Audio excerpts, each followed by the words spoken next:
You have a client as an estate agent, and the client instructs you to find a purchaser for a portion of his agricultural land, for a portion of his farm.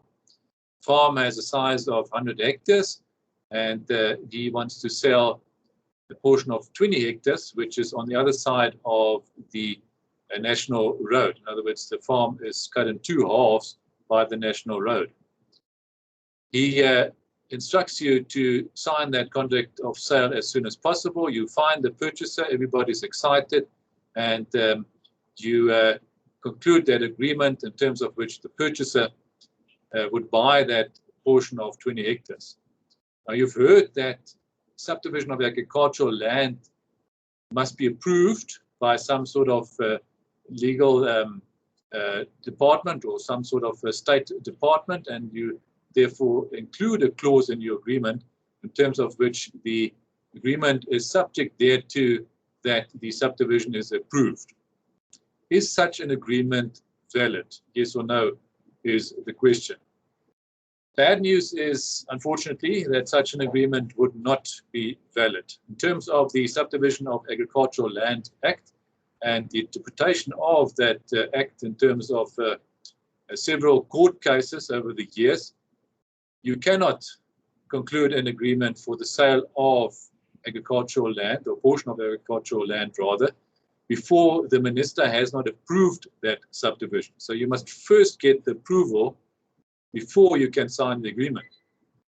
Even an option that you might want to give to the purchaser to buy that portion of the agricultural land, subject to the approval of the subdivision by the minister, is not valid. So an option agreement is also, unfortunately, a no-go.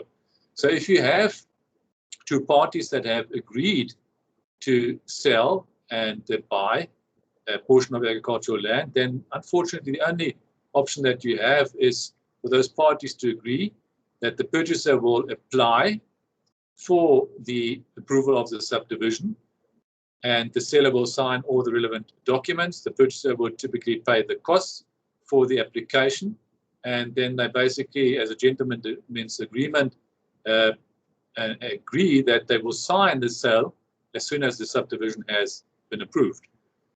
The problem, however, is if one of the seller or the purchaser later decide that they do not want to proceed with the transaction, you can't enforce that gentleman's agreement.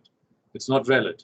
So you would have to wait until the subdivision is approved, and only then can they sign the agreement, and then it will be enforceable.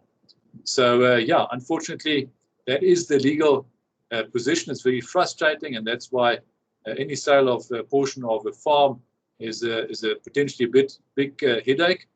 So you need to get legal advice and make sure that you deal with the relevant transaction properly in the light of the Subdivision of Agricultural Land Act.